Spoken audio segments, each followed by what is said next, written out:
We'll help you find the best school for them to continue their education. Learn about grants and programs to help your child obtain their degree at a pace and a cost that works for you both. Are they looking to go straight into employment?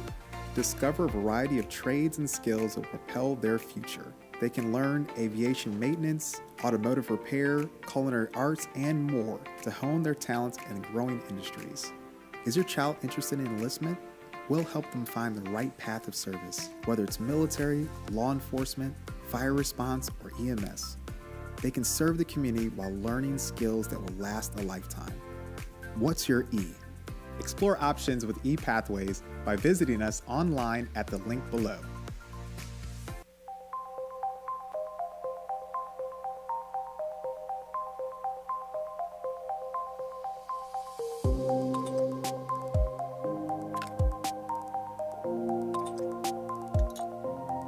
What inspired me to get into engineering was Lego. So I started as a kid, as most kids do, working with Legos and just kind of doing your own thing, building the Lego sets. And I would often take apart my Lego sets, mix them together, and build something completely new. Then in about 4th grade, I was introduced to Lego robotics, which is where you have a actual robot that you could program, and you start with this brick, and that would feed information to Lego motors, and it would all communicate as a system, and you could do a lot of really cool robotic tasks with that. And that was really the start of me looking into engineering. The engineering I'm looking to pursue at first is mechanical engineering. This is what I'm going to go to UCF for, and this is going to be the start of my career. A mechanical engineer can really do anything. They work with a lot of thermodynamics and a lot of vibrations and really just anything that moves. So a lot of fields use mechanical engineering. I want to go past that and specialize into biomedical engineering, which is more along the lines of surgical robotics and medical machinery. I want to develop surgical robots, and with that I need to know exactly how the human body functions and how it functions with robotic systems. Essentially, I'll be able to design a system where a person will be able to communicate with a motor and hopefully improve their quality of life, whether this be through a surgical robot that a doctor is controlling, or whether it's prosthetic that's motorized. I taught Josh his freshman year. He was so good with that inventor material. He picked up on it very quickly. He was ready to jump in and help other students, which I really, really appreciated. And he has carried those characteristics with him as he has moved through the program. And now with his journey moving forward in bioengineering, I can't wait to see what he's going to make with his knee brace and the orthotics that he's trying to produce. The current prosthetic I'm looking at developing is a load-bearing knee brace in which I'm going to take a motor or servo and attach that to the knee, which will enable a person to be able to push past what their muscles currently are able to do, whether that be because of muscle fatigue or osteoarthritis in the kneecap where they're not able to put a lot of pressure on their knee. Current knee braces really only work when walking. There's still a lot of pain when there's extra forces being applied to the knee, such as walking upstairs or standing up from sitting down. Things you and I normally don't think about, but for someone that has severe arthritis in their knee, this is hugely painful. The strongest advantages of project-based learning, that hands-on experience that allows you to manipulate that material, really solidifies in the brain exactly how those things work. The thing I would say about this program where it exceeds the most is the more you use it, the more it'll benefit you.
I call to order the May 12th, 2026 school board meeting.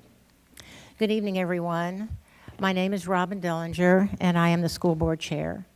I'd like to welcome you to the school board meeting. I know that some of you may have come this evening to make public comments, and we appreciate that you have taken the time to come here for that purpose.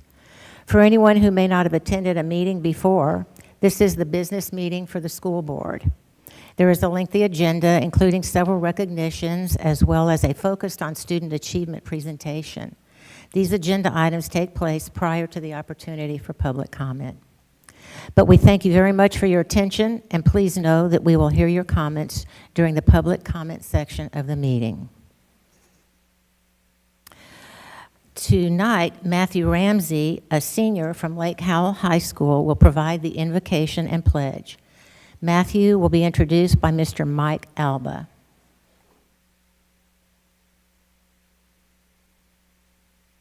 Good evening, Ms. Beeman and board members. It is my pleasure to introduce Matt Ramsey. As you said, he's a senior at Lake Howell High School. I am sure he is counting down the days until his graduation, along with his other classmates. So we're excited for him on his next journey.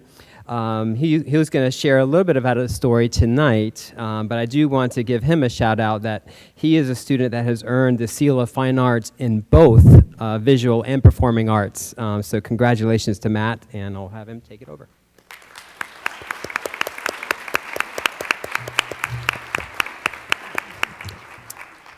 Good evening. As he said, my name is Matt. I am a senior at Lake Howell High School. And SCPS has empowered me to streak my full potential across multiple areas of the arts throughout my high school career, allowing these disciplines to intersect and strengthen one another.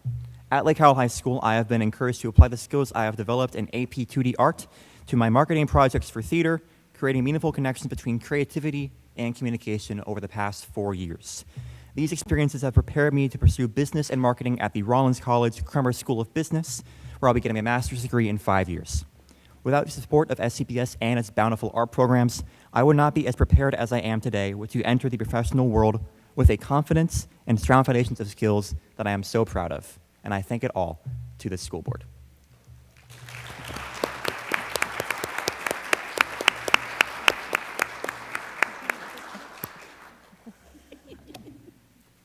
And now, if you would join me in the Pledge of Allegiance.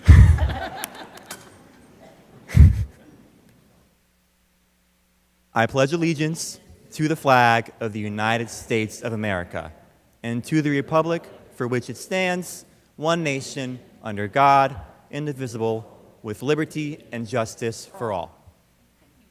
Thank you. Thank you, Matthew.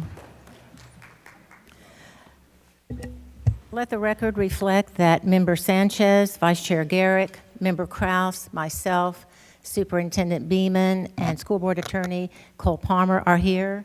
Member Davis will not be here this evening as she is in the hospital.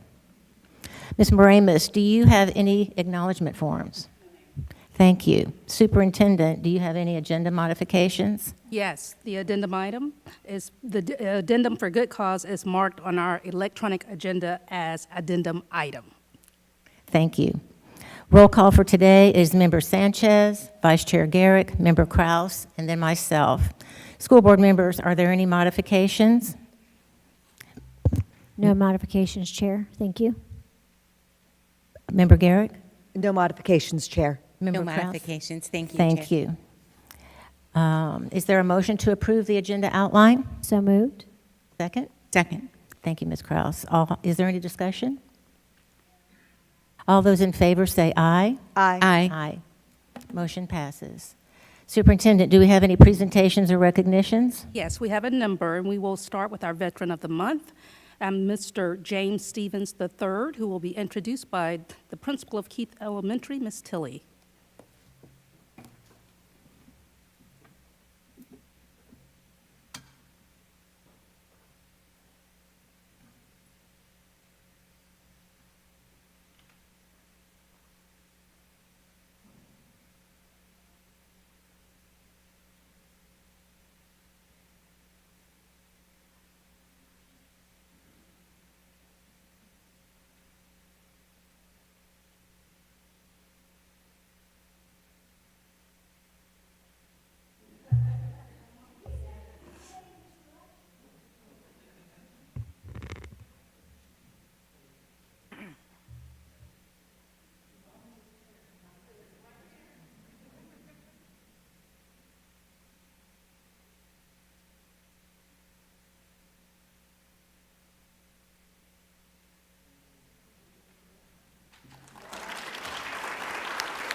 Good evening. I'm Lynn Tilley, the proud principal over at Keith Elementary School, and it truly is an honor to recognize Mr. Stevens. He is really a strong part of our Keith family. So he was born in Charleston at the Air Force Base and grew up in Orlando, Florida, where he attended high school, and his family relocated to Pensacola, Florida. After high school graduation and attending 2 years of college, Jim entered the U.S. Army, attending basic and advanced military police training at Fort McClellan, Alabama. Jim was assigned to his first unit in Bremerhaven, Germany, where he served as a military policeman. Jim was transferred to Fort Riley, where he served as a traffic accident investigator and later joined the U.S. Army Criminal Investigation Division as a special agent. There he served on the General Crimes Team, Economic Crimes Team, and the Drug Suspension Team. Not suspension, Suppression Team. Jim also served on the CID Protective Service Team, where he provided personal protection for the chairman, the Joint Chiefs of Staff, Secretary of Defense, and other high-ranking military dignitaries. Jim attained numerous awards, including the Meritorious Service Medal, Army Commendation Medal, and 5 Army Achievement Medals. Jim departed active duty after 6.5 years of service and stayed active in the Army Reserves for an additional 9 years. He also achieved his bachelor degree of arts from the University of West Florida and began a 30-year career in retail, where he retired as a regional director with Ross Stores. And very lucky for us, in July of 2022, Jim joined Seminole County Public Schools as a bookkeeper at Keith Elementary. In 2024, he was recognized as the Non-Instructional Employee of the Year. Next year, unfortunately, but lucky for them, Jim will be joining Longwood Elementary as the bookkeeper. Jim's married to his wife, Amy, for 32 years.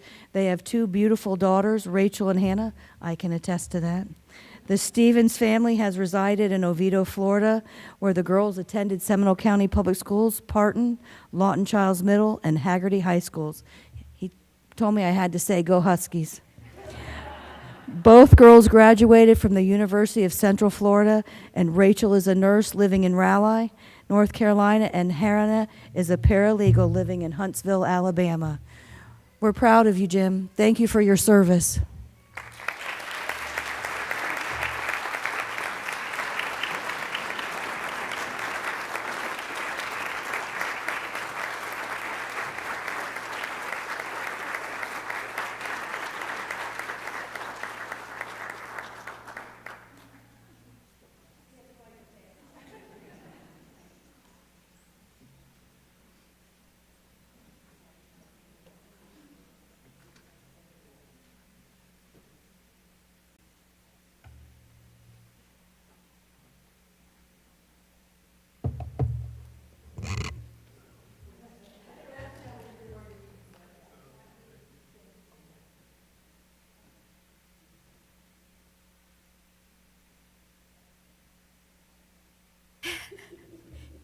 I don't know how to work that. Something's gone wrong.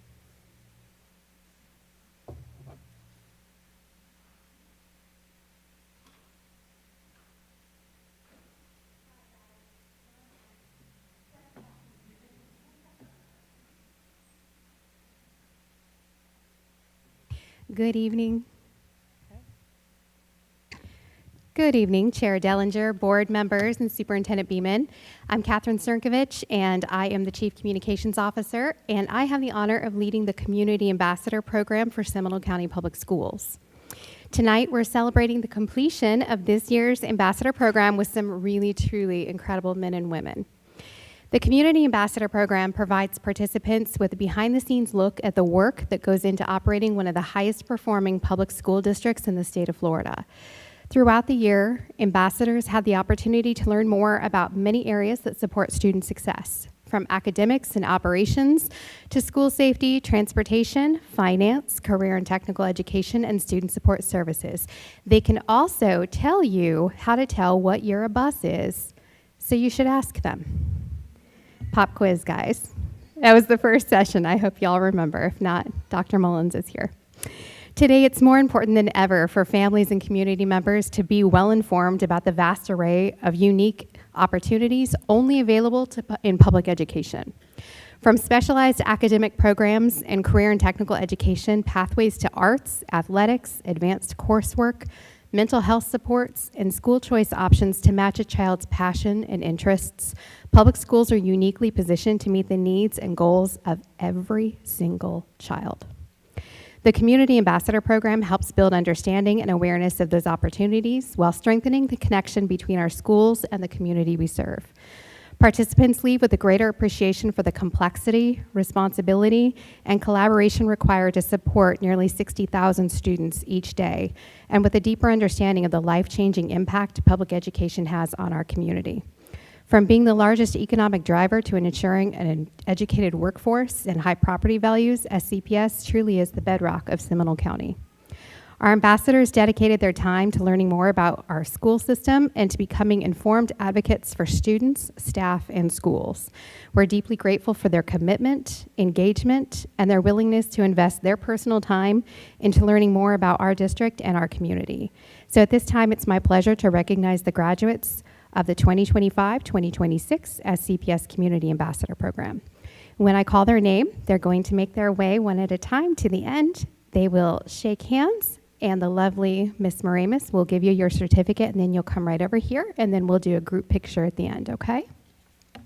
And if I say your name wrong, I'm so sorry, but my last name is Cernkovich, and you all know that I understand. Christine Adorno Rivera, who also is our Volunteer of the Year for SCPS, does a great job over at Midway Elementary.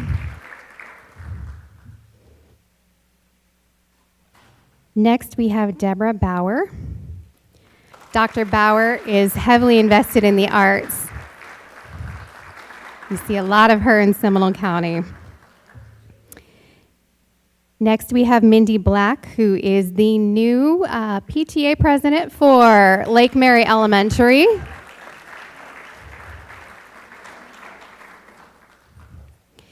Please welcome Patrick Carter.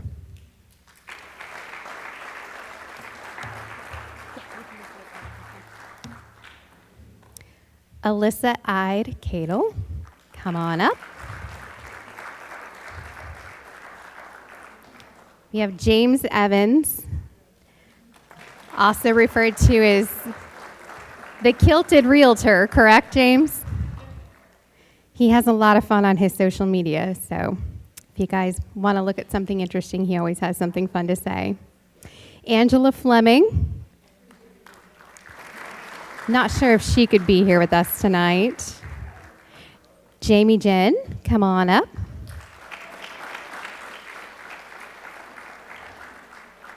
Shayna Garandi. If that name sounds familiar, Sanford Porch Fest, they do a tremendous amount for the arts here in Seminole County Public Schools. Shayna Garandi, yes. Sorry. Angel Guillami.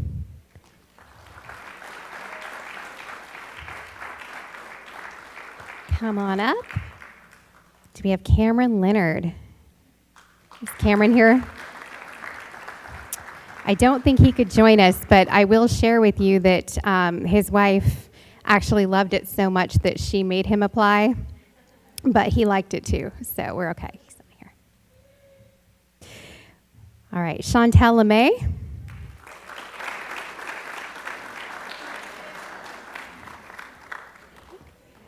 Ting Ping Lin.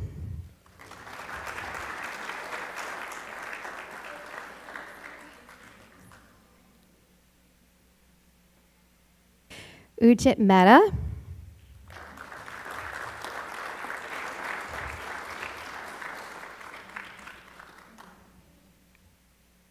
Bryant Ortiz. And something special about Bryant, he is a veteran of Afghanistan, and he was just named the Veteran of the Year for Seminole County. So thank you, Bryant, for all you do.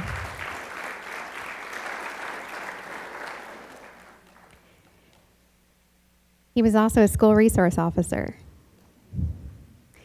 All right, Shelley Ulay, come on up.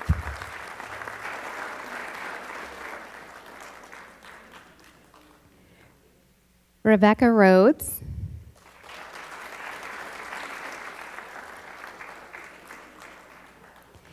We have Yadi Soto, who is the new Seminole County Council PTA. So if you've ever wondered about getting involved in the PTA, Yadi can help you.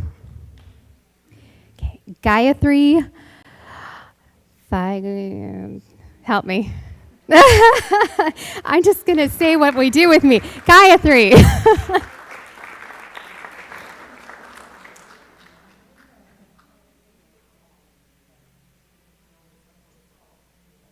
Next, we have Sean Toomey, who is originally from Ireland. So he was really interested to see how education worked in the United States. So very cool perspective. Kara Wunderlich. She's not here with us tonight. We have Stephen Young, who just finished being the County Council PTA president. Very active, very involved.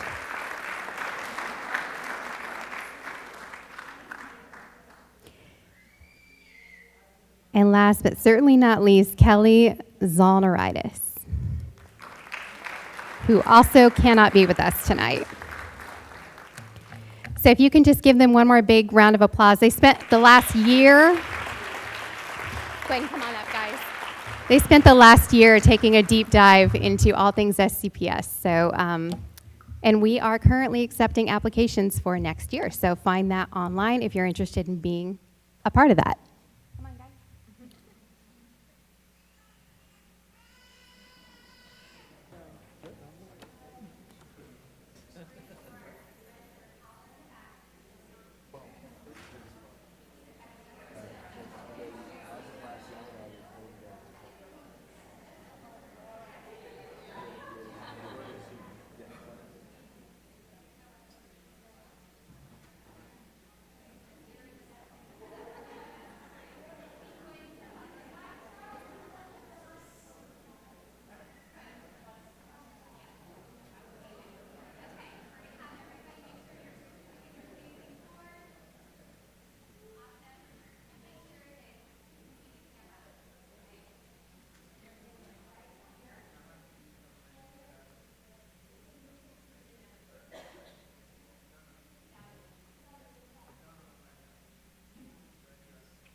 Look at your phone.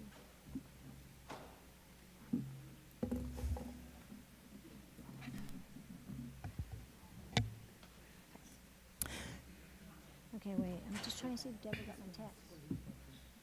Board members, the focused on student achievement presentation tonight is focused on the arts and will be presented by Mr. Alba and his team. Thank you. Good evening, board members and Superintendent Beeman. We are excited to once again share with you our student success in our visual and performing arts programs. We are here tonight to showcase the many talents of both our students and our incredible educators who support them each day in our schools. For those of you who are in attendance prior to the start of the meeting, you witnessed just a sample of the incredible arts programs within SCPS. A big thank you to the Black and Silver Singers from Markham Woods Middle School for singing for us this evening.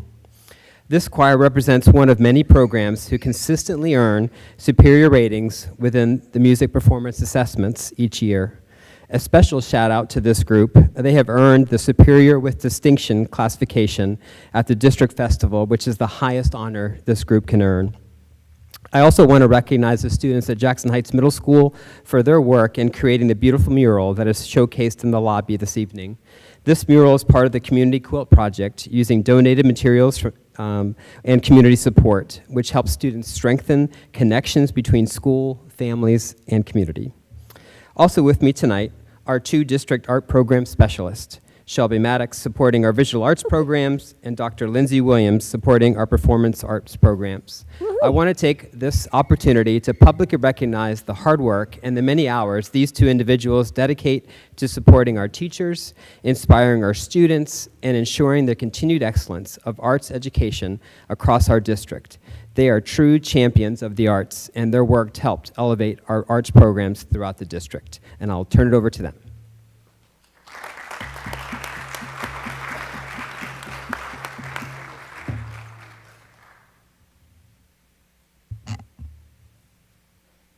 Good evening. Evening. Our visual and performing arts programs are foundational components of the Seminole County Public School experience, serving as essential pathways for students' creative self-discovery, critical analysis, and intellectual growth. Participation across various arts disciplines cultivates important life skills, including collaboration, problem-solving, adaptability, and resilience, which have impacts far beyond the classroom.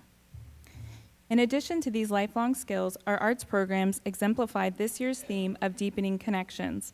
For us, visual and performing arts is more than just a participation in a class. It's the vital process of helping students find their place while fostering a sense of belonging both in and outside the classroom. Whether it is a high school band or an elementary art class, our visual and performing arts classrooms provide a safe space for students to express their creativity and individuality while connecting with their peers, their teachers, and their community. Quick note, before we continue, the images you see on the screen and all around you and in the lobby and the students that you hear are all presented by current students in SCPS. Seminole County Public Schools continue to offer families and students the most comprehensive and high-quality arts experiences available. The percentage of students enrolled in the arts in our schools has either stayed consistent or increased despite overall decline in enrollment. Participation in middle school theater and visual arts programs has increased, demonstrating the importance of these programs at the middle level. Seminole County schools remain the best choice for the arts. A team of music teachers dedicated more than a year to developing instructional frameworks for our kindergarten through second grade music classes. These new frameworks will ensure consistency and guide instruction across all elementary music programs in the district. This is just the beginning of our work. We plan to focus next on developing frameworks for third through fifth grade music, as well as similar initiatives in the visual arts classes. The Seal of Fine Arts is a diploma distinction that was established to highlight the arts and honor high school graduates who have demonstrated exceptional commitment and proficiency in visual and performing arts. The seal celebrates student achievement while reinforcing the value of arts education for our students, teachers, administrators, and community partners. Last year, 232 students earned the seal in our district, and we project that we will double the number for the 25-26 school year. To emphasize academic rigor in our programs, our students can participate in 5 different AP courses. Last year, in the 4 AP art classes, students had a combined pass rate of 84%. In AP music theory, the pass rate was 68%.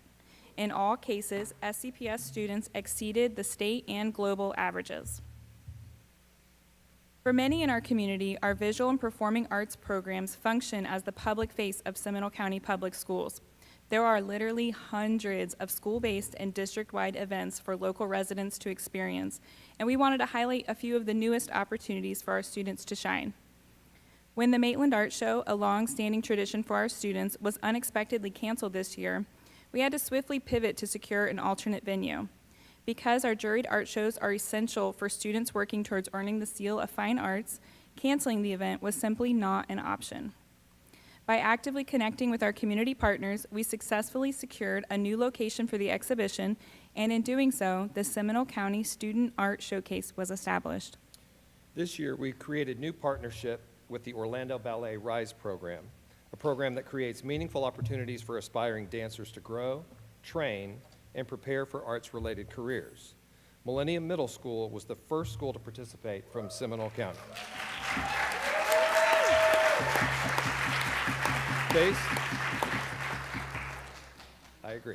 Based on the success of the Young People's Concert, we wanted to provide more opportunities for our students to see professional performers in action.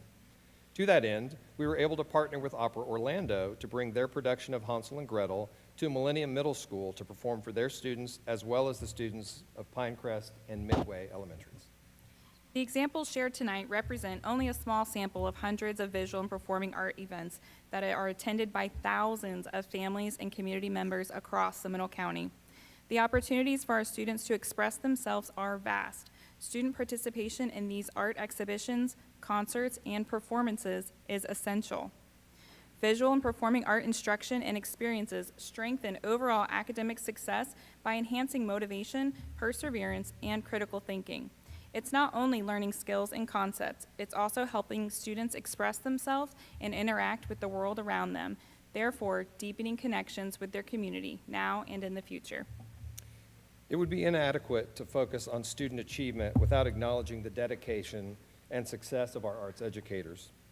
Our visual and performing arts teachers have a strong track record of actively participating in various professional learning opportunities, and Shelby and I work hard to foster their continued growth. This year, the Department of Teaching and Learning has initiated a mentorship program for our novice educators that relies on cultivating relationships and deepening the connections within our district. For the first time, SCPS applied to be designated as a Best Community for Music Education through the National Association of Music Merchants, NAM Foundation. This award celebrates the unwavering dedication of schools and districts to make music education a priority for every student, and providing access to quality music programs as essential for our students' overall education, a true AAA experience. We are grateful to our teachers and school leaders for their unwavering support for the arts in our schools. Connecting our arts teachers with organizations for both creative and professional pursuits is an investment in the long-term retention of our specialized teachers. Our relationship with organizations such as Orlando Family Stage, Opera Orlando, and Orlando Ballet have been instrumental in providing new and innovative approaches for our teachers and their students. Additionally, we have had a long-standing relationship with the Charles Hosmer Morse Museum in Winter Park. This year, we strengthened that connection with a grant from the Elizabeth Morse Genius Foundation to provide art supply kits to 35 schools, including all of our Title I elementaries, and impacted over 3,500 students. Our teachers are experts in their fields. Many are professional artists or performers. Their commitment in continuing their own education has a direct impact on our students, schools, and communities, and it underscores the essential role our educators play in student achievement. The spirit of collaboration can be seen throughout SCPS visual and performing arts programs. This can be observed among school programs combining visual arts activities with music activities, as you might see at Millennium Middle School with the visual arts and guitar classes, in peer collaboration demonstrated by our mentorship initiative or the creation of our K2 music frameworks. As a bit of foreshadowing, we will provide evidence of this very shortly through the work of the Jackson Heights Visual Art Program and the Lake Howell Theater Troupe. We continue to strive to connect with arts organizations throughout Central Florida to find meaningful educational experiences for both our students and teachers. None of this is possible without the continued support of our school board, our superintendent, Mrs. Beeman, and our district and school leadership. If you define community as people working together toward a common goal, we want to thank you for being a part of our community.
of the visual arts. We need that every day.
You wore it well, Superintendent.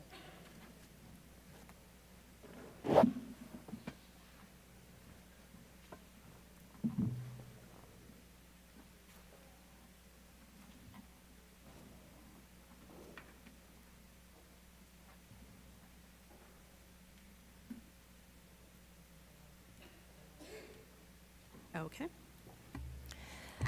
So, Board, it's time for items for discussion.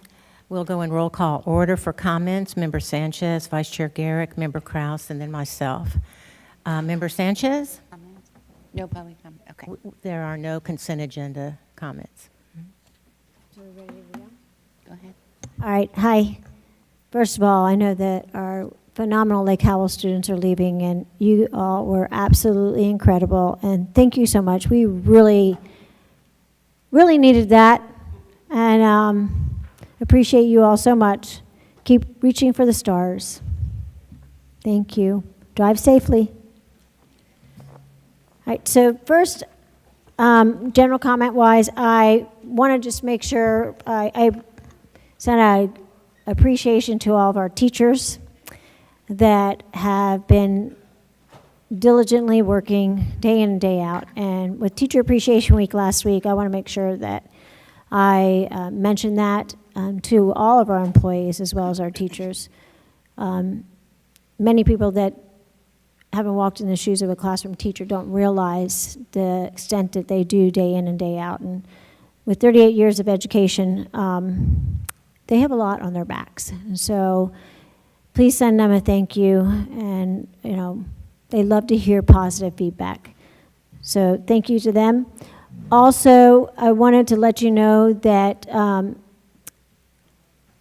I serve on the Holocaust Memorial Center Education Board, and we are having lots of exhibits that are happening, and we have travel trunks that come to the schools and different things that you guys can have at the schools, but you can also go visit there free. It's off of Maitland. So take advantage of some fun activities over the summer, since this is our last meeting before the summer starts, right? So on top of that, we have a lot of camps, one of my directors of Seminole Cultural Arts Council, where I sit on as a secretary. She just left, but we have quite a few camps that we're offering along with the Ritz Theater, and they're not expensive, but if there is any issues with you having any issues paying for them, we do have grants. So please fill out the applications. There's opportunities for all age groups for that. We also have on our Seminole Cultural Arts Council page about the 250th anniversary and essay contest. And I didn't actually screenshot it. I'm sorry, I'm working with one hand right now. This surgery, it's a dream. Okay, let's see. So, I thought I took a picture of it. Well, maybe I didn't. Just go to the Cultural Arts page and see the essay contest, and some of the artwork is due by May 22nd. So please submit, because there's some great prizes and some great scholarship money that is attached to that. Also, along that line, I don't know if you realize, but 2/3 of our students are in the performing arts. And I wanted to make sure I made that clear, because I think that we do, talk a lot about our other programs, but honestly, 2/3 of our students come to school every day because they are embedded in our arts programs. And that's what makes them want to come to school. And so shout out to all those art teachers, music teachers, anybody in the arts for everything that they do day in and day out. This Saturday, Party for the Planet, which is the Weekend Zoo. It's another board that I serve on. And as many of you are aware, we had the sloths that we received from Sloth World. And many of them came in very critical condition. Representative Anna Escamani and I were at a briefing last week, and money is coming in from all over the world for our animals. Some of the money that's coming in may help with some of other supports for some of our other animals. We are getting ready to get some baby cougars that are from orphaned coming in from South Dakota. We are a 501c, and it's important to know a little bit about that. So far, we had three that passed away, one that was really in critical condition. So far, he seems to be he's our youngest. He's pulling through so far, but every single day is, extremely critical for them. And we flew in 2 people from Costa Rica that specialize in sloths. So go and visit the zoo. We have camps at the zoo. We also have this weekend where we have an annual plant sale. That money and proceeds will go towards the arts and the zoo. So it's going towards both of my favorite causes, or 2 of my favorite causes. And then I wanted to mention to you that e-bike safety and just safety in general over the summer, since this is our last meeting before the summer, and I know that families are listening, as well as website, Instagram, social media sites. Parents, families, please watch what you're on. Please do not share any private information. Please do not share your location. This is critical. And I know that we've been discussing this in class, but I also want you all to realize how important it is for you to be aware of your surroundings, but also to check in with your family members and to make sure that you're being aware of your social media sites. And then on top of that, we have different bills that are coming across the finish line right now. Honestly, things have been thrown into some of these bills, so I haven't even had a chance to really look at it. But go to the floridasenate.gov site and the floridahouse.gov site, and you will see 4 bills that were just passed. And on that site, it breaks it down on how many yays and nays and what the bill summary was about, what's in the bill, and these are all related to education. I can't stress to you enough how critical it is for you to follow these, but to also still continue to speak up, because we have special session popping up in about a week, right, Dr. Dellinger? Starting today. Starting today. Budget's today. Sorry. Thank you. I can't believe it's already the 12th. The 12th. So they're already starting to look at our budget, and we really need as much support as we could get. So please, don't wait until it's too late. And then also continue remembering about dress code, graduations, wishing all of our seniors the best as they reach and go to their future, wishing them the best in their future endeavors. And we're super proud of each and every one of you. And on that, I also wanted to mention that we did have our discussion today where we do our open board discussion, and we had received quite a few emails in regards to the referendum, and we could not answer every single one of them. We wish we could have, and I'm using only one hand, so it's hard for me to even type right now. But I wanted you to know we heard you. We are listening to you. And took the time to look over with my attorney as well as with the county attorney to see, how this could possibly happen. This millage can only go out every 4 years.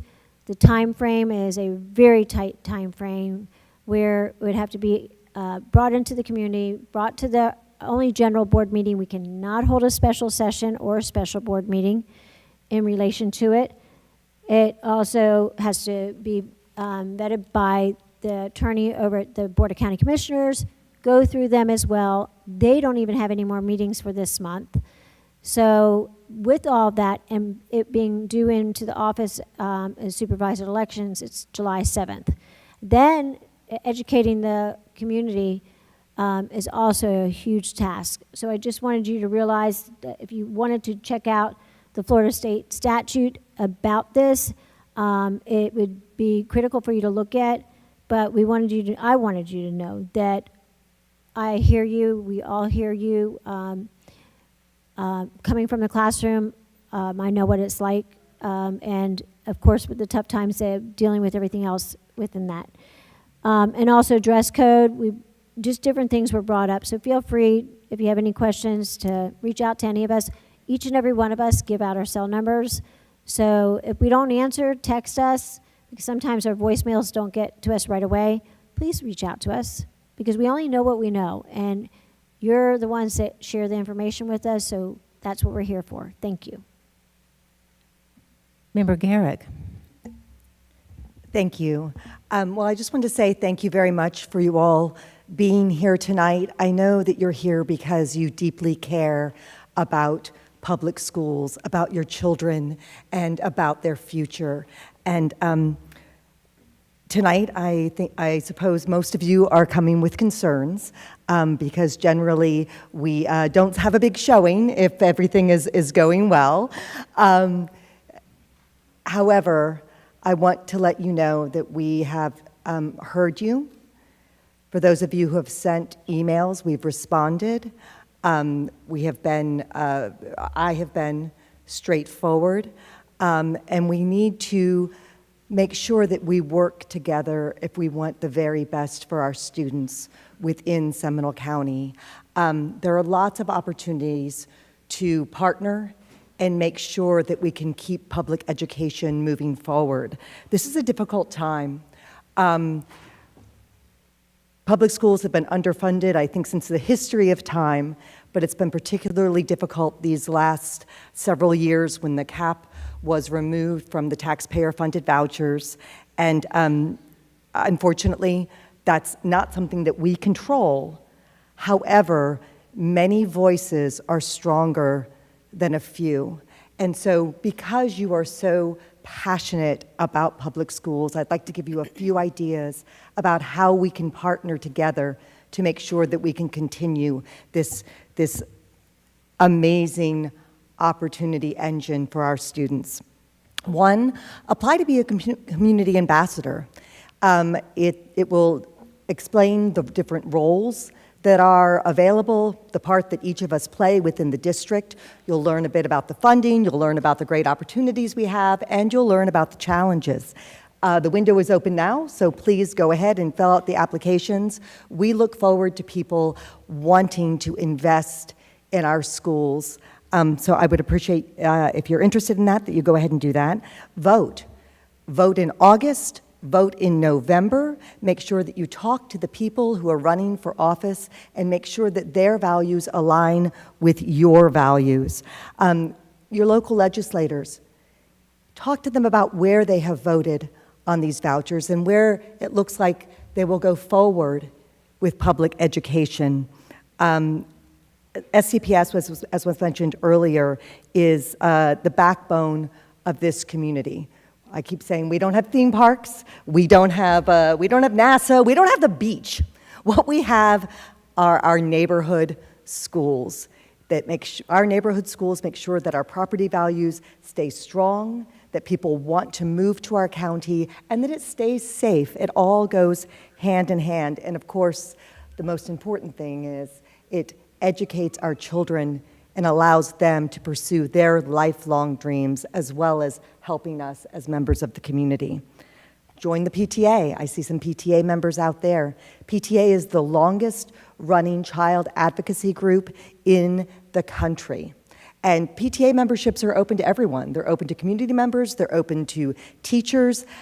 You'll get, even if you can't show up and organize an event at the school, you'll be updated as far as the things that are going on in school. And when it's a chance to use your voice, the PTA voices are strong. Finally, this summer, host an invitation or an information center. If you belong to a Rotary Club or a civic group, if you belong to Kiwanis, HOA, Scouts, a book club, we would love to come and discuss the real successes and the challenges that we're facing. And we would love to hear your ideas. I know there are lots and lots of smart, passionate people out there. So again, I look forward to hearing your concerns, addressing them if we're able. But the only way that we're going to continue to move forward is together. Thank you, Chair. You're welcome, Ms. Garrett. Member Krause. Thank you very much, Chair. Summer is upon us. We have graduation starting next week, and you can almost taste the sweet lemonade and the flip-flop. So I wanted to just send the best wishes to all of our teachers and staff for rocking it at minute, bell to bell. They're teaching, they're doing the hard work, and we're so appreciative for helping our kids get ready to blast off. I too wanted to just summarize some of what we talked about in our workshop. For many of you were not here earlier today. As you know, we're looking to reduce expenditures in our district, and one of the questions that I asked was a list of education-related contracts that have been reduced or eliminated for next school year. Some of the programs were outdated, or their contract will expire and are not currently being utilized to their best ability. Some of those include additional licenses for Chief 3000, Con, Honest Game, Rimini, and Crayon Microsoft licenses. We are looking through every nook and cranny to find savings so that our district can run fluidly. In addition, I asked for updated numbers of district staff, teachers, support staff allocations that'll be reduced. There's a total estimated of 314.50 total position adjustments. That includes some districts staffed here. And this is hard. These are hard times, but we've got to work smarter, not harder, and as efficient as we can. And then topic 5 was pulled off our agenda, but I wanted to speak to it if I could, regarding placing a referendum. We have had probably 300 or 400 emails from our community asking us to consider this. It's been an enormous outpouring. I know I haven't answered every email. I'm working on it. Some are in my dark trace, some are in spam, but I'm pulling them out and finding them. I want to share that I believe everyone on this dais would like to pay our teachers a living wage and a reasonable salary. I'm speaking for me, but I believe it's true. It's almost embarrassing. It is embarrassing. We're 50th in the nation for paying our teachers and our staff. Our teachers show up every single day to do the work that they love.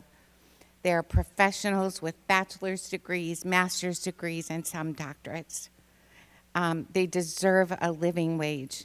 And after reviewing all the guidelines that were presented, all of the data that was presented to us, from statutory language and guidelines from the supervisor of elections, this resolution would require adoption at our June 16th meeting. And at this time, we have not discussed this, will we have support from our Board of County Commissioners, from our mayors in our 7 cities. We don't have data available to show that this is what our communities want. It's such a short time frame, and I just don't see the turnaround. As a government entity, nothing moves very fast, but we use data to drive our decision making. And quite honestly, we haven't polled our communities to make the best decision. I want this for our teachers. I want it bad. They are absolutely, without hesitation, deserve an increase in salary, and this is one way through the millage to have that happen. So I don't want the measure to fail. If we were to rush it through without knowing the support we have in our community, it would be devastating to have the effort fail. But just know I would feel confident in supporting it if we have the data to support the measure. Thank you. That concludes my comments. Thank you very much, Member Kraus. I would like to say a couple of things going back to some of the things that have happened in the last month since we had our last board meeting. And we've been to many events. I'm sure you all know that, and you probably see us when you're attending events too. So I wanted to just mention a couple of them. One was the City of Longwood Walk for Autism Awareness and Inclusion. I went to that last week. I think, Member Kraus, you went to that, and it was amazing. And I want to thank our folks for being there. They had a booth at the event, and so it was a wonderful community event, and I just want to say thank you for that. I also want to point out that in the last month I've been to 3 productions at elementary schools. We've all went to Midway Elementary School of the Arts production of Finding Nemo, right? Got to get it straight because they're all Disney. But also Lake Orienta, they had The Jungle Book, and Idlewild. Last week, they had The Lion King. Sorry, got to keep my Disney production straight. These were all amazing, and we have children as young as, kindergartners and first graders doing some amazing work, and the teachers do incredible work to make these things happen. My own grandson, who never says much, said, "Granny, I want to be in a play now." So it does inspire kids, and it does bring them to school. And I'm really proud of the things that our teachers do to make those kinds of things happen. I would also like to comment, I went to the Oviedo Theater to see Oh Hail, Lake Mary. I don't know if you're aware of that, but it's a feature-length film made by the TV production crew at Lake Mary High School, highlighting the journey of our Lake Mary Rams on their way to the state championship in football. And it was amazing. I couldn't believe it. And then we've been to many awards. My husband says, "Are you going to one more gala?" Yeah. But another thing that I went to, and I think our other board members went at various times, is the Teacher Appreciation or Guru Vandana celebration honoring teachers with the Hindu Society of Florida at their facility. It's just incredible what the folks there do to show their appreciation for teachers, really honoring them, and it really was a very special thing. Finally, I do want to make some comments that kind of line up with my fellow board members. I'm pretty sure that some of you are here. As a matter of fact, I have the public comment forums here. regarding teachers and other positions or issues related to budgetary decisions that are being made at our schools or in various departments. We respect and commend you for your advocacy. As elected officials, it's our responsibility to listen to your feedback. For background, I'd like to share some information. As Member Krause and I think Member Sanchez mentioned, the legislature has not yet passed a budget for the fiscal year beginning July 1. But school districts have to plan ahead with hiring teachers and other personnel, in addition to decisions made regarding instruction and related services that support student learning in our schools. The superintendent has shared previously that unlike other school districts in our area, Seminole County is not closing schools. We think that they're very important and critical to our communities. So rather, our vision is to continue to provide our students with incredible choices throughout the county and to continue to provide programs of emphasis to support our magnet schools, as well as the arts, athletics, and academics at all of our schools. All of our schools have arts, athletic, and of course, academics. Based on projected enrollment and preliminary information, it is anticipated that Seminole County Public Schools will experience approximately a $30 million funding loss. Every single department is being scrutinized for budget savings. For this current school year, 82.8% of the general operating fund is allocated to employee benefits and compensation for instruction, instructional support, and school-level administration. And this means teachers, paraprofessionals, secretaries, bookkeepers, principals, and the people that work at and support the schools. As I mentioned, all areas and departments are impacted. It has already been publicly shared, and Ms. Krause mentioned a minute ago that more than 300 positions have been cut across the district, including more than 70 here at the district level and the remaining at the schools. Every single school and department has been impacted by these reductions. For your information, Seminole County Public Schools has 37 elementary schools, 12 middle schools, 9 high schools, Seminole County Virtual School, and our alternative sites. Making decisions related to people, and I'm talking about teachers and other support personnel, including assistants, secretaries, bus drivers, custodians, et cetera, is very difficult. Having been a school principal and an assistant superintendent that was in charge of responsible for these kinds of decisions, I can tell you that it is incredibly difficult and that none of these decisions are made lightly. Changes are made for many different reasons, and principals are charged with making decisions to best support their schools. We are hopeful, and I say we are hopeful, that there will not be a need for further reductions in staffing and other cutbacks, but we will not know for certain until the legislature passes a budget that is signed by the governor. You can support schools, as already mentioned, by letting your legislators know how important adequate funding for our public schools and teachers is to you. We are the people. Legislators are meeting starting today in a special session for the budget. All of us board members have received many, many emails. We've talked with many people. We've received hundreds of emails related to the topic that Ms. Krause mentioned. Please know that we are listening and sharing what we hear with those charged with making difficult decisions. All of us are committed to making sure the public schools in Seminole County continue to be the incredible places that they are, and that our district remains an A-rated, academically high-performing choice district. We are here to serve our children. Thank you. Okay. Superintendent, do you have a recommendation? Yes, that the consent agenda be approved as presented. Is there a motion to approve the consent agenda? So moved. Second. Okay. Any discussion? All those in favor say aye. Aye. None opposed? Thank you. Motion passes. Superintendent, do you have a recommendation regarding student discipline hearings? Yes, I do. That the School Board of Seminole County approved the student disciplinary recommendations from April 6, 2026, April 13th, 2026, and April 27th, 2026. Is there a motion to approve the discipline recommendation? So moved. Second? I'll second. All right, thank you. Is there any discussion? All those in favor say aye. Aye. Motion passes. Thank you. Superintendent, do you have a report?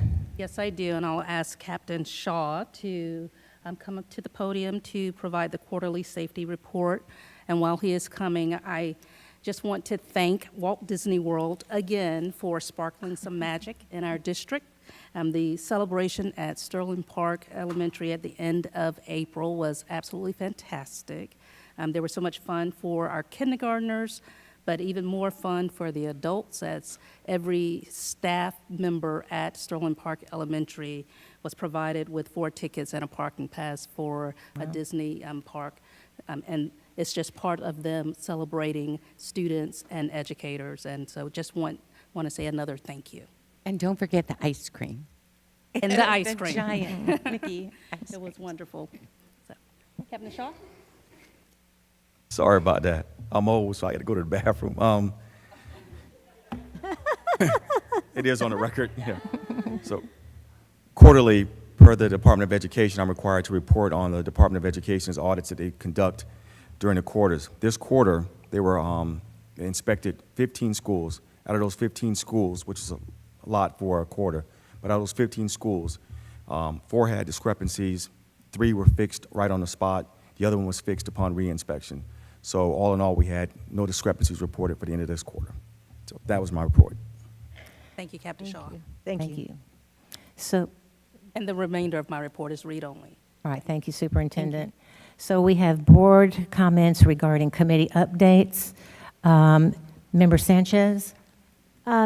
So I think everybody knows that we've all been in 1,001 things. I just wanted to mention something that Captain Shaw just mentioned about the schools and the threat assessments. Just so you know, many of us sit on Florida School Board Association legislative committees and different committees, and I happen to sit on the legislative one, and we have quite a few unfunded mandates, and one of them is safety and security and threat assessment. Our sheriff, along with all of our police departments throughout our 7 municipalities, have worked with us day in and day out to make sure that, way even before Columbine happened, to make sure that we had school resource officers on our campuses. That is critical. That is huge. No other county had what we had in place many, many years ago that we put in place. But I will tell you, I spoke to the sheriff the other day, and we're not sure if we're going to get that money that we need from the state to continue what we need to do. So your voices need to be heard. And anybody that's listening, we don't want any surprises. I need to keep our school resource officers in our school. We need to keep you all safe. We need to keep our teachers safe and our campuses safe. So everybody that you see around here on our campuses, day in and day out, they are protecting all of us. And so please share your concerns. Make sure that these unfunded mandates get funded, and that they do support what we need in order to keep our schools safe and secure. So we have learning happening where if it's not a safe learning environment, children can't learn. Thank you. Member Garrick. Thank you so much. Of course, we've all been supporting schools in the myriad of events we've had as we wind down this school year. And I had the opportunity, Chair, since you had out-of-town obligations, to step into your shoes for just a little bit. So this past week, I was able to speak at the donor appreciation event for the foundation. I just want to say thank you so much to Executive Director Jean Van Smith and to Foundation Chair Holton Mills. They have done an incredible job at identifying where they can best fill the gaps. As you all know, and we've heard over and over tonight, we have many gaps in education. We're not fully funded by the state, and we don't have the ability where cities and counties can levy fees or raise millage without going to the voters. And so we depend on the kindness of the community to step in. And there have been so many incredible step-ins this year. We've had grants more than ever before awarded for arts, awarded for resiliency, mental health, you name it. When our teachers have asked, the foundation has stepped in to do everything they can to make sure that those needs are met. And so it was very uplifting to be in a room full of people that believe in the power of public education, and it was a great honor to speak at the event. I also had an opportunity to step into CalNO, which is the Council of Local Governments, and it was in the city of Oviedo. The office had become a gallery for our art students. So it was Haggerty High School's art students' work that was on display as we stepped into the Oviedo chambers. And some of you might be Oviedo people. If so, you kind of know about the chickens. But the art was all chicken related. It was whimsical and delightful. The focus of the meeting from Oviedo was about stormwater. And all of the cities and the county talked about the many challenges they had with infrastructure. Almost all of the cities have been raising their water rates in order to address the concerns. We know as a district, Dr. Mullins probably more than anyone, how challenging it can be when we have big storms come through, not only for our students to be able to get back to class, but also because it is our public schools that serve as the shelter for the entire community. We have 1,400 pages worth of regulations that our public schools have to abide by, which makes the cost of doing business extremely expensive. And yet we are able to, through frugality and wise budgeting, we're able to meet the needs. I did step on my soapbox a little bit. You did. Thank you to Dr. Mullins. He and his team provided a beautiful handout to talk about the upcoming Lake Howell project, the new auditorium, and about how we've been wisely using our portion of the penny through capital improvements throughout the district. But I shared with our cities and our county that our neighborhood schools are truly the key reason why people move here. We hear it every single day, and the data supports it. And our only opportunity is to go to voters.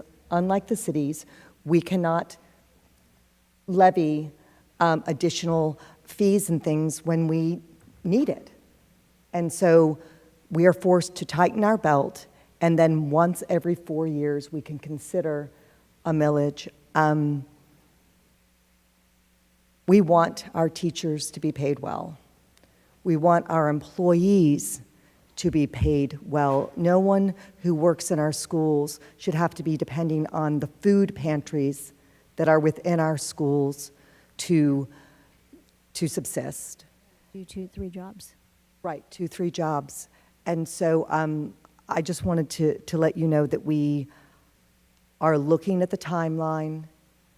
We are exploring every option because our schools are vital, not just for our kids and our future, but for everyone here. And when I say our future, it's our community's future. So that's my report.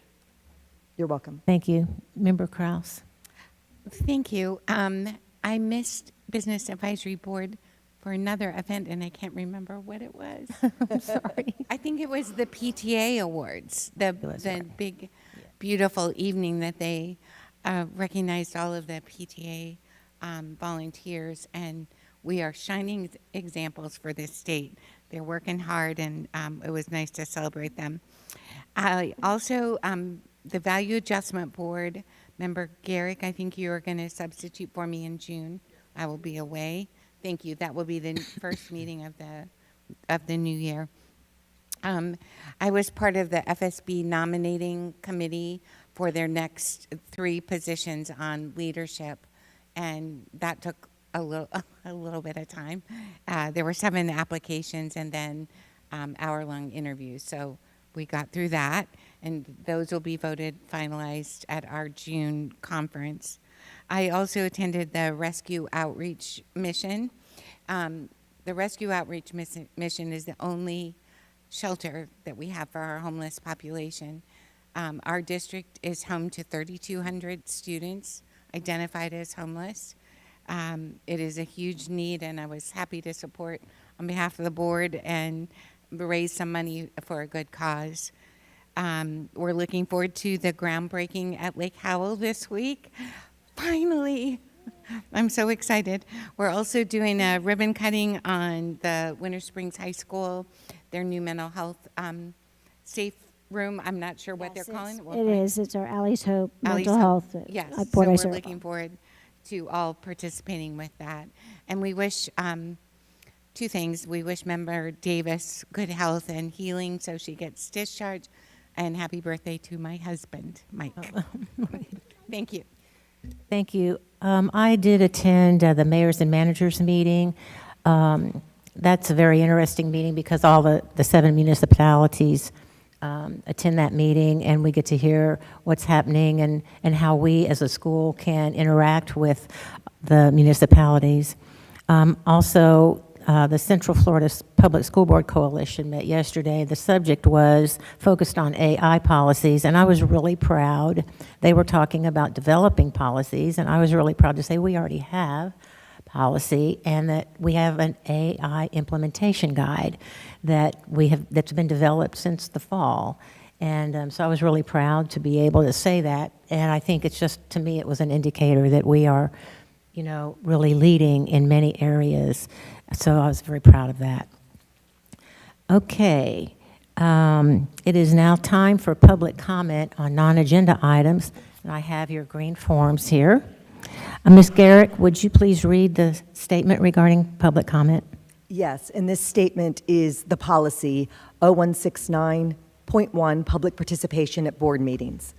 The purpose of the public participation segments of the board meeting is to allow the public to address matters within the board's jurisdiction and not to resolve individual grievances or disputes.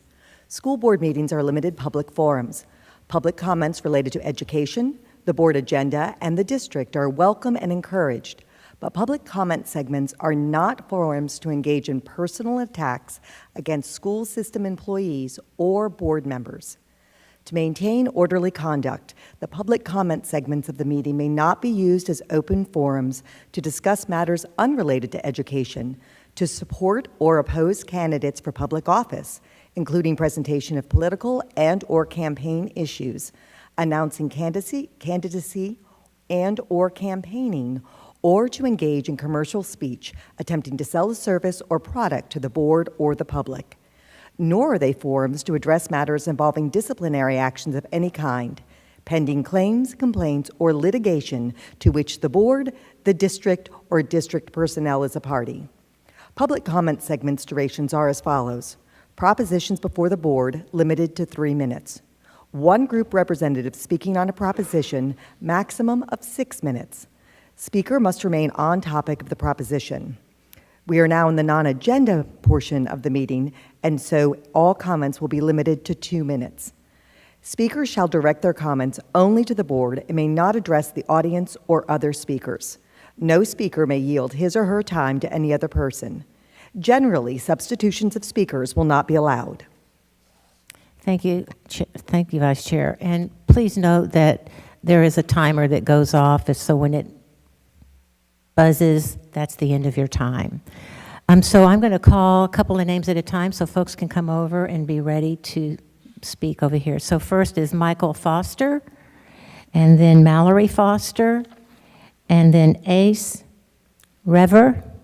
I may be mispronouncing that? That's correct? Okay. Mr. Foster. I'll have to cut it down.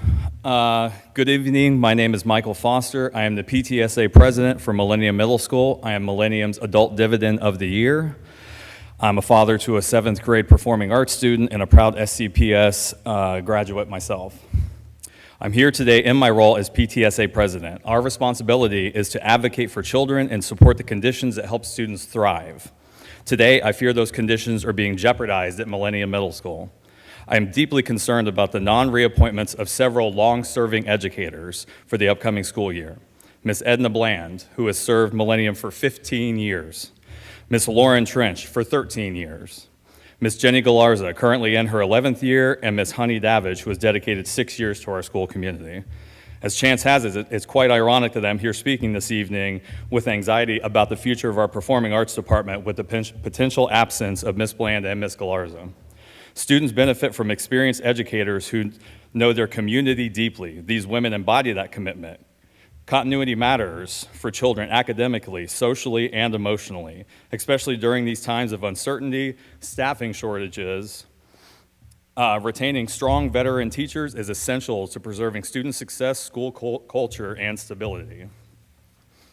And there is no better example of a highly effective, deeply committed educator than Ms. Jenny Galarza. Ms. Galarza was Millennium's Teacher of the Year last year. She is the kind of teacher who makes children feel safe, capable, challenged, and valued while guiding both their academic and personal growth. She pours her heart and soul into her students, often working long, unpaid hours to ensure that they are prepared not only to succeed in the classroom, but to succeed in life. We have a change.org petition with nearly 1,300 signatures in support of her. Even our city knows how important she is to the community. Patrick Austin and Sheena Britton publicly signed our petition in support of her retention. To allow educators who have devoted so much of their lives. Thank you, Mr. Foster. If you wanted to leave printed remarks, you can give them to Ms. Moramis. Thank you. Mallory Foster. Hello. Sorry. Hello, my name is Mallory Foster. I'm in 7th grade, and I'm currently in musical theater and fantasy show choir at Millennium Middle School. I chose to come to this school for its performing arts program, even though I'm not zoned here. Performing has always been an important part of my life, and I was excited to continue growing in theater and dance here at Millennium. However, over the last few months, my experience has not met those expectations. There are times when I don't feel as comfortable or supported at school as I think students should, especially in interactions with the administration. That makes it harder to feel confident and focused on learning each day. School should be a place where students feel supported and excited to learn, and lately, that hasn't been the case for me and many others.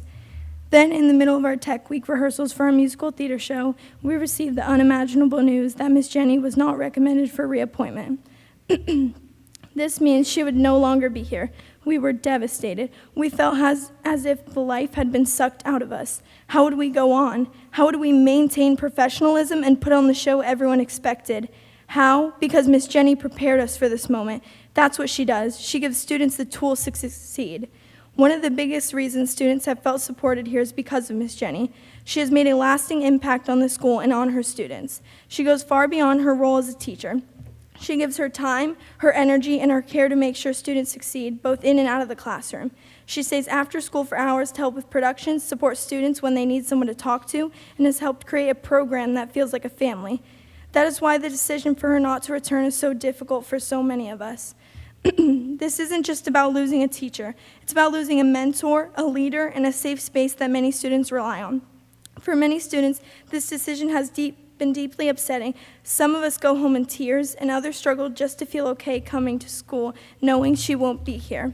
The theater program at Millennium is more than just a class. It's a community where students build confidence, friendships, and a sense of belonging. Removing someone who has been such a central part. Thank you. Thank you, Mallory. Order. Ladies and gentlemen, order, please. Allow the next speaker. Ace Rever, is that correct? Excuse me? Rever?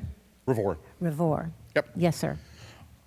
First off, let me say that we speak from the shadows, and I speak partially with maintenance, whether it be the bus transportation or the school maintenance. You talk about safety. You talk about how the reports come through that things are wrong with safety. Somebody's got to fix it. We do. When there's a problem with the school, whether it's water, whether it's doors not closing, whether it's lights, whether it's ceiling tiles, whether there's some sort of an issue, who's the one that goes in there and fixes it? Maintenance. Your 39-cent raise that we got was a simple joy. We did appreciate it. We're not saying we didn't. However, current gas prices means that we have to work 11 hours to pay for 1 gallon of gas. 1 gallon. I drive all the way from Deltona to come out here to Winter Springs. You can imagine the stress it puts on me to be able to afford where I live, where I have to choose. Do I pay for a gallon of gas or do I pay for a loaf of bread? Which one am I going to pay for when I have to come to work? You talk about the teachers showing up and making sure that they're here every day. We're here every day. Teachers come 10 years. A couple of them come 11. We're here for 12 months. We don't take time off unless the school board takes time off. We're always here. We're here when they're gone for spring break. We're here when they're gone for Christmas break. We're here all the time. Our time is worth more. You talk about the teachers, yes, they deserve a good, solid living wage. So do we, because we're the backbone and the shadow that makes sure that it's all safe. We're the ones that are not getting the recognition. Not once tonight did anybody say the word maintenance. It was teachers. It was the bookkeepers. It was the secretaries. It was the custodials. Where's maintenance in that recognition? We do not get it. We would like to be seen in the lights. We are tired of being seen in the shadows where nobody realizes who we are except for the teachers. And they get help from the parents. We don't get help from anybody. Thank you. Thank you, Mr. DeVore. Folks. Order, please. Ladies and Excuse gentlemen, me. order. Order till hear the next name. Addison Lowry, and after Addison, no wait, it's Lowry, and then Leslie. After Leslie, Raquel Molina.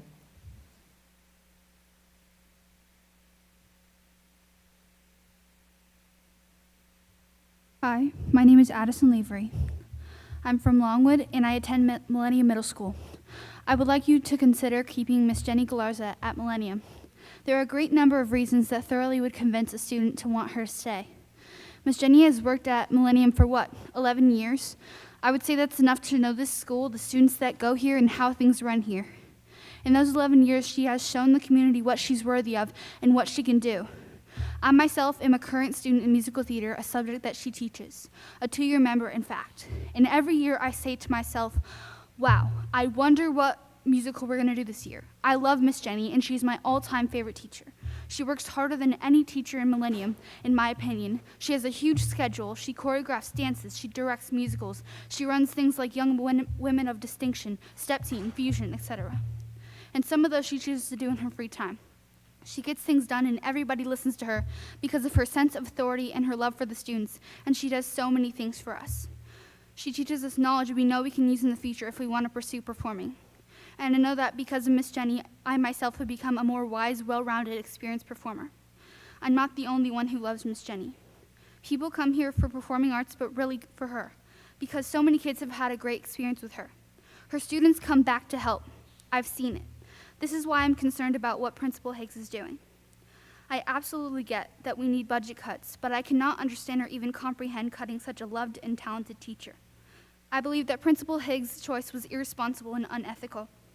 It could only result that it would be because of her own views of the teacher. I believe we should do what the people want, to make our students happy and thriving. I'm in 7th grade and I'm in civics, and the whole year in our curriculum we've been learning about how a proper, fair, and just government should run, and what is happening now is bringing me back to that. Miss Jenny is the thing making our people thrive and live and perform. We want to have a democracy, not an autocracy. It sickens me to see my very own principal. Thank you. Thank you, Addison. Order, please. Ladies and gentlemen, order. Ms. Lavery. Good evening. My name is Leslie Lavery. I live in Longwood, Florida, and I'm a proud SCPS graduate. My daughter is a student at Millennium Middle School, and I'm the PTSA treasurer.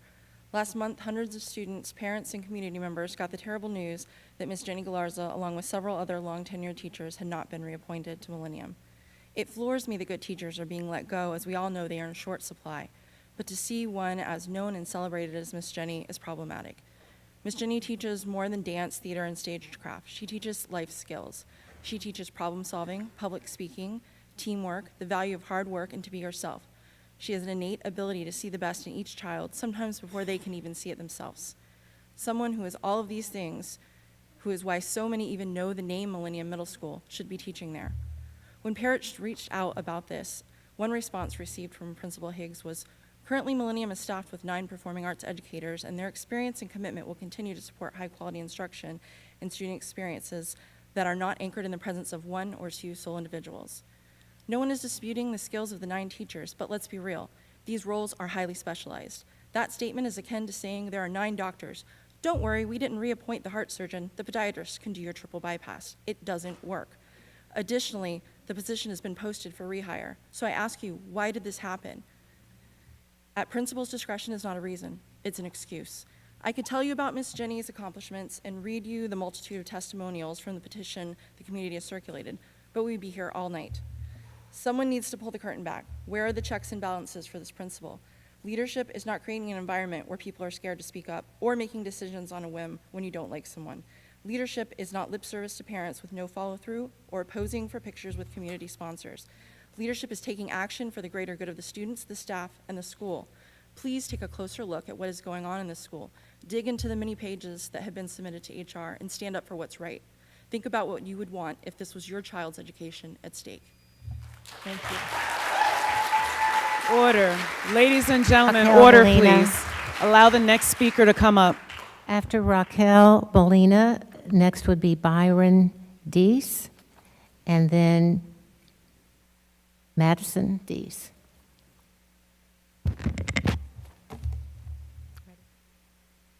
Good evening. I am Raquel Molina. In regards to SCPS restraining a 7-year-old for 11 minutes face down is extremely heartbreaking and extremely traumatic for a special needs student. Since Florida districts are expected to have trained personnel and written policy, I ask you all the following questions. Is restraint data tracked with full fidelity in SCPS? Which crisis intervention program is used? Were involved staff certified, and were they last trained? When were they last trained? How does the district audit restraint reporting to ensure all incidents are documented accurately and consistently? SCPS has failed to notify parents about incidents occurring in the classrooms and has failed to end retaliation culture after students, parents, and staff filed complaints, and has failed to properly complete a full incident report with full fidelity, like in my daughter's case. Once again, I ask that the board members and Ms. Beeman draft a proposal and adopt a policy related to witness statements and incident reports, and it should state that the principal, yes, the principal, is responsible for prompt recording in writing, signed, dated, and notarized. This will help improve accountability, transparency, and trust by ensuring incident reports are officially verified and finalized. Please consider placing this topic on future agenda. Last but not least, the fight to protect our children is one we must fight together. Thank you. Thank you, Ms. Order, Thank you, Ms. please. Molina. Order. Mr. Deese. Good evening. My name is Byron Deese. Okay. Good evening. My name is Byron Deese. I'm born and raised in Sanford, Florida. Graduate of Seminole High School. I was last year was the PTSA president at Millennium. Was member of the community ambassadors last year as well. I'm also a dance dad.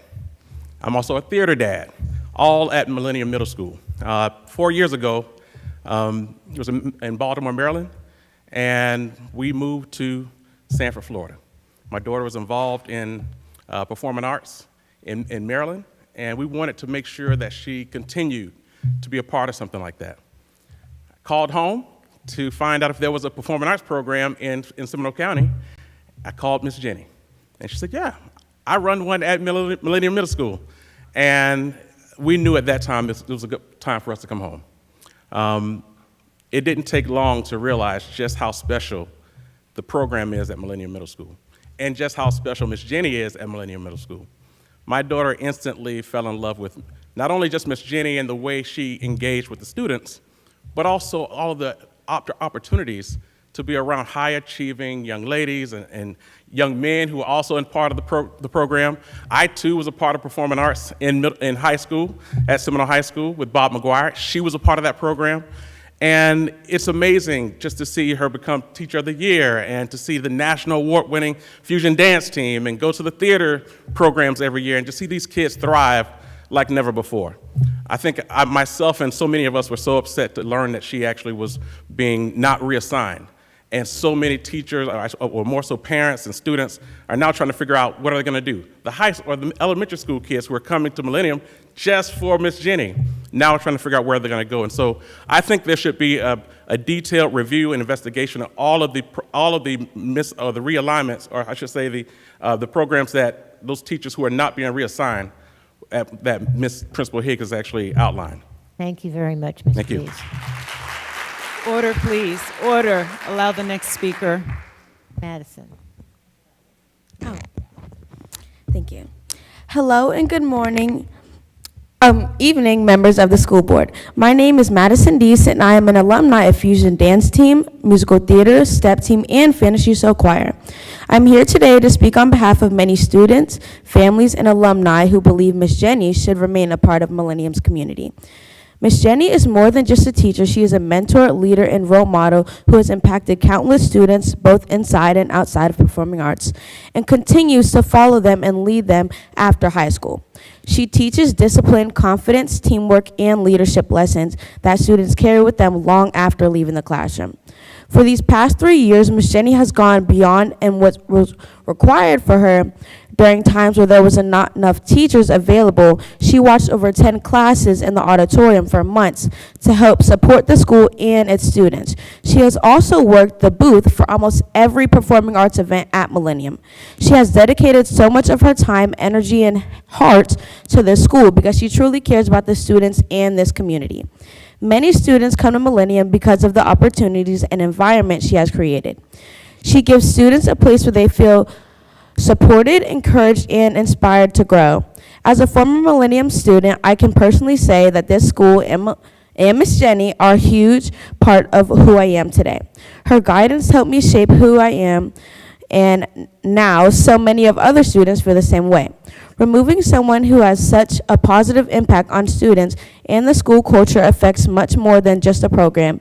It affects an entire community of students who rely on her, support her every day. We respectfully ask that you consider the lasting impact Ms. Jenny has had on Millennium and allow her to continue making a difference in students' lives. Thank you for your time and consideration. Thank you, Madison. Order. Order, please. Sarah Kerr, and then Kelly Schumer, and following Kelly, Leslie Kirschenbaum.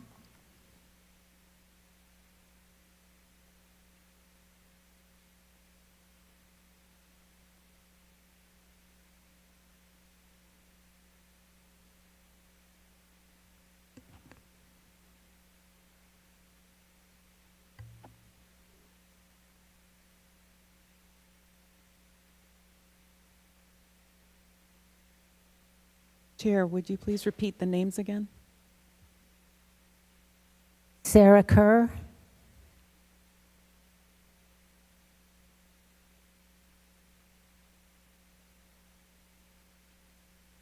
Sorry if you didn't hear me.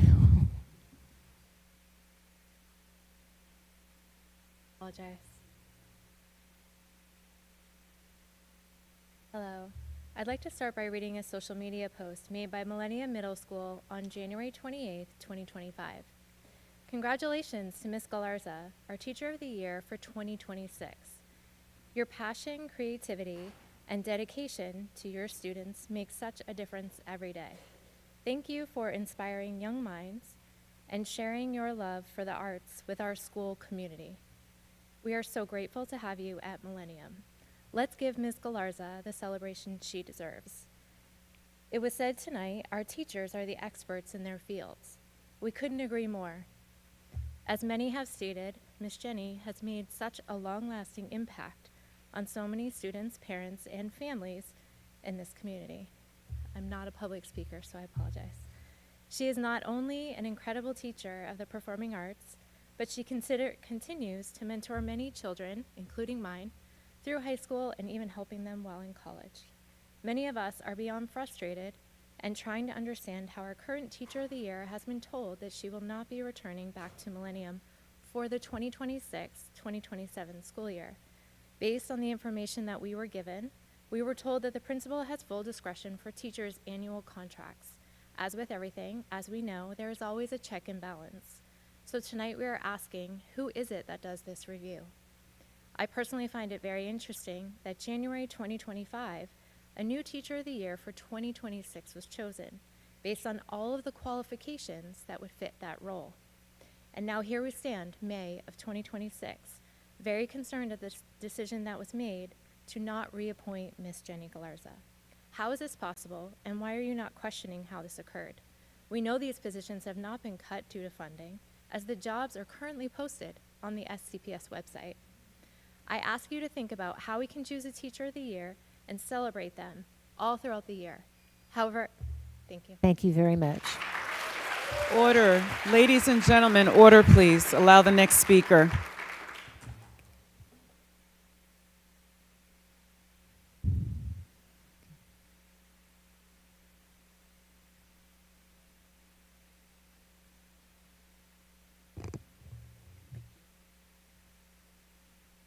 A couple of months ago, my son... Could you tell us your name, please? Oh, I'm sorry. Kelly Schumer. Thank you. A couple of months ago, my son, a non-speaking autistic child in a developmental ESE special education classroom, a first grader and a 7-year-old, was put forcibly in a prone restraint for 11 minutes. The most famous example of someone put in prone restraint is George Floyd, who died after being put in a prone restraint for 9 minutes. I am giving you a deeply researched paper that I wrote about the inherent risks specifically of prone restraint, especially respiratory and heart distress and positional asphyxiation, and why it has already been banned in 30 states. Only 14% of children in public schools are served under IDEA, but 70 to 80% of children who are restrained at schools are in special education. I would love for you to stop restraint in general, but for now, I am begging you to train your staff in safer alternatives, like wrap restraint or other sitting restraints, before you accidentally kill a child who is non-speaking. George Floyd famously tried to warn others he could not breathe, but a non-speaking child cannot do that. My son would not be able to communicate his physical needs to you before it was too late. The risk is too great and too catastrophic for this to be the only type of restraint school staff in Seminole County is trained in. It is rare to find an issue everybody from the Disability Rights Florida to Moms for Liberty to the Autism Society of Florida and this ardently liberal mom agree on, but we all agree on this. Prone restraint in schools needs to stop. Thank you very much. Order, please. Allow the next speaker. After Ms. Kirschenbaum, Barbara Beasley, and Alexis Ferguson. I'm representing an organization, so I get 6 minutes, right? No. No? Okay, just checking, just making sure. Okay, hi, my name is Leslie Kirschenbaum. I'm a Seminole County resident. I'm here today in support of a mother whose 7-year-old nonverbal autistic child was placed in a prone restraint at school. And I want to say something important. This mother and I come from very different political backgrounds, but none of that matters today because politics should never play a role when it comes to protecting special needs children. As the mother of a child with autism myself, this issue is deeply personal to me. My own 7-year-old who attended Wekiva Elementary for 1 year, I removed him after witnessing firsthand that the ESE classrooms were not properly staffed for the size and needs of the students. Last year, class sizes increased by approximately 83% without adequate staffing increases to support those children. That's not sustainable for special needs classrooms. Our autistic children are not typical students in a traditional classroom setting. They require additional support, individualized attention, trained staff, and proper behavioral intervention techniques. Instead, teachers are overwhelmed and burned out. Many do not feel supported, and when classrooms become overcrowded and understaffed, situations escalate. My son is now thriving because he receives one-on-one support with a trained registered behavior technician. The child involved in this incident was also removed from Wekiva Elementary afterward, and according to mom, he's thriving too. That should concern this board. A small elementary age child weighing approximately 60 pounds was held face down with an adult's knee pressed into his back for approximately 11 minutes. There are documented cases of children dying during prone restraints.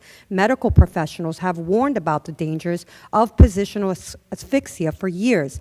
So I'm asking this board directly, why are we still allowing this practice on vulnerable children when safer alternatives exist? Parents trust this district with their most vulnerable. Thank you, Ms. Kirschenbaum. Thank you. Order, please, order. Allow the next speaker. Ms. Beasley? Good evening. My name is Barbara Beasley, and I proudly serve as a board member on the Autism Society of Florida. But tonight I'm speaking not only as an advocate, but as someone asking you to see one very important truth. A nonverbal 7-year-old child cannot tell you when he cannot breathe.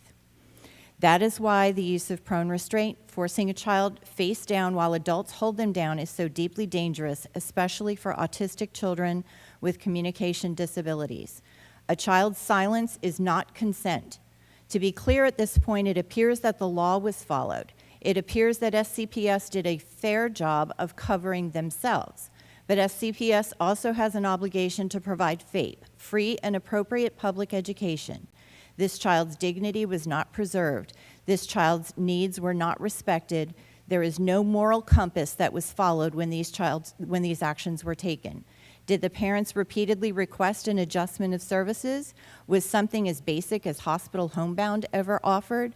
The U.S. Department of Education has made clear that restraint should never be used for punishment, coercion, convenience, or behavior control, and that any intervention used must protect the child's safety and dignity. Federal guidance specifically warns against practices that impair breathing or create medical risk. And perhaps most importantly, there's no evidence that prone restraint is therapeutic for autistic children. What research does show is that restraint can cause increased trauma, anxiety, fear responses, distrust of caregivers and educators, and long-term emotional harm. We must stop asking, how do we control this child, and instead ask, what is this child trying to communicate? Because behavior is communication, especially for autistic children, especially for nonverbal children. Many behaviors adults label as defiance, aggression, or noncompliance are actual signs of sensory overload, panic, fear, pain, etc. Thank you, Ms. Beasley. Order, ladies and gentlemen. Alexis Ferguson? Good evening. My name's Alexis Ferguson. I am mom of a non-speaking 9-year-old autistic boy, a board member of the Autism Society of Florida with Barbara, but I'm also a public school teacher. And some of my first years were spent right here in Seminole County Public Schools. I may have even taught or had the privilege of teaching some of your own children. I am asking this board to seriously consider cameras in self-contained classrooms and special need classrooms. This issue became personal for me when my own son, who has high medical and behavioral needs, attended his first day in Seminole County Public Schools. On that first day, he was restrained in a chair and force-fed food because he didn't want to eat lunch. He had a plan that discussed medical choking issues and sensory difficulties. That was not even reviewed on his first day. Because of that experience, he never sat in a public school again. And now we're hearing another mom's story, a 7-year-old with high medical and behavioral support needs, restrained face down in a prone position for 11 minutes. Were de-escalation attempts happening? Were parental and physician approvals in place? Was the restraint properly and safely implemented? The truth is, without cameras, we don't know. Cameras protect children. Cameras protect staff. Cameras provide transparency, accountability, and answers when families need them most. I ask each of you to think, if this was your own child, would you want those safeguards in place?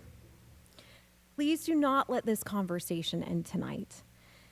I respectfully ask that you discuss real action steps towards implementing cameras in self-contained and special education classrooms. Thank Both you, Ms. my fellow board Ferguson. member and I are willing to Thank stay you. and answer any questions. Appreciate you very much. Thank you. Order, please. Ladies and gentlemen, order. Shakina Brantley, and then Mary Kavanaugh, and Angela Walker.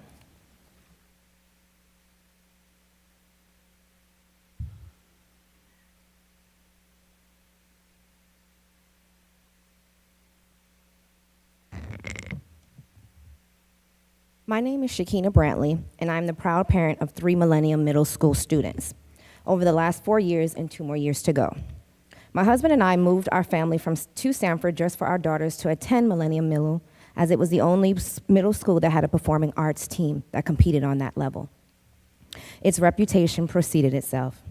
The multiple award-winning national placing fusion dance team was led by Miss Sonia, lovingly known Jenny Galarza, Teacher of the Year, serving over 10 years, Diamond Galarza Macmillan, and Carmia Wynn. These teachers are why I'm here. Miss Jenny has not been reappointed, and I have sent multiple emails to the board at the beginning of the year expressing my concern for the climate at Millennium because I saw this coming, hoping to prevent exactly this, and there was no change as a result. At the Principal Haig's time of appointment and hiring, I was very excited. With her presence, I thought there would be such a huge milestone and accomplishment for a woman principal and a woman of color principal, and that expectation has now turned to an utter disappointment. Her disregard to the multiple concerns shared by the parents of her students. Instead, our voices were received with a very generic ChatGPT response. We need your interventions to investigate principal motives because it's not her students for sure. The termination or non-renewal of several performing art teachers just does not seem rational or logical, so one can therefore only assume it's personal. I am here to urge the board to intervene by overruling this decision to let go of an impactful dance teacher and theater teachers. The entire dance team, step team, choir, boys dance, young women and men of excellence, and the alumni are heartbroken and disappointed in a system they thought that had their best interest. It is not the goal of the board or the schools to keep, is it not the goal of the board to keep teachers that give their time, their finances, and their lives for our kids? Well, that is exactly what Millennium has let go. Thank you, Ms. Brantley. Order. Ladies and gentlemen, Kavanaugh. order. Allow the next speaker.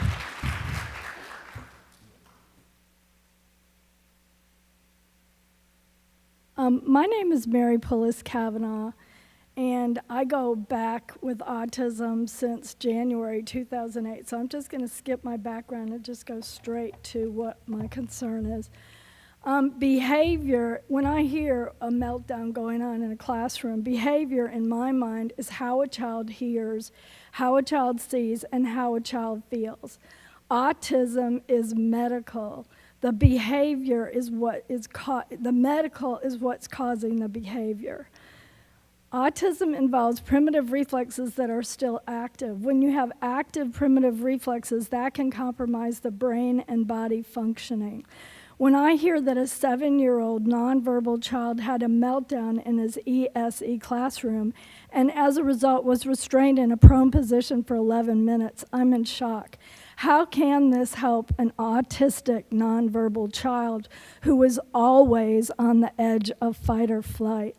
I would like to ask the school board to reevaluate what special needs background is needed for teachers and substitutes prior to stepping into an ESE classroom. So something like this never occurs again. There needs to be a lot more education on what autism really is. I will refer you to discoveringhope.com that is doing the most groundbreaking work in the world and can assist parents in their autism journey. Just a little bit about my background.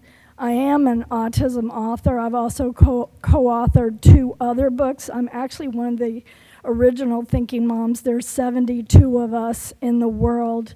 The Thinking Moms Revolution was a 501c3, and I probably know a quarter of the people right now that are on the Interagency Autism Coordinating Committee that just recently met at NIH. Thank you, Ms. We will Kavanaugh. never stop this fight. Thank you. Order, please. Order. Angela Walker. Good evening. My name is Angela Walker. I, too, am a proud graduate of Seminole County Public Schools. I'm a previous student at Millennium Middle School. My daughter is a previous student at Millennium Middle School. You guys have already heard a whole lot about Miss Jenny. I need you to understand this is not a popularity contest. We're not here because she's everyone's favorite teacher, okay? We did reach out, and some of us did get responses back, but the responses back were lackluster. You guys are the only people that we have to turn to when we feel that the administration in position doesn't have our backs and is not listening to us. Miss Jenny is more than just a teacher. She, as you've heard, has gone above and beyond on her own time to do all of the things that she does. We know that Florida is a right-to-work state. We know that the principal has the charge, but somebody has to be there to investigate, to make sure that that's how our country runs. We're a democratic country. We have checks and balances. That's how our country operates. Miss Jenny is a safe space for our students. She's a safe space for us as parents. We trust her. We know that our children are good as long as she's with them. So we need somebody to stand up for us. And if the administration at the school cannot do it, we are begging you to do it. The students were distraught. And aside from just the position being posted, Miss Jenny does a number of things that are way beyond what she's been hired to do. It would take so many people to replace her that it's not even a smart business decision to let her go. So I didn't write a speech. I didn't need to write a speech because you've heard the hearts of everybody in here. And I'm begging you, as a mother, my daughter also went to Millennium. Thank you very much, Ms. Walker. Order. Ladies and gentlemen. Thank you all for coming. We appreciate that you took the time to make comments. If there are any more comments by the board or superintendent? No, then thank you all very much. This meeting is now adjourned. Jill, do you have a copy of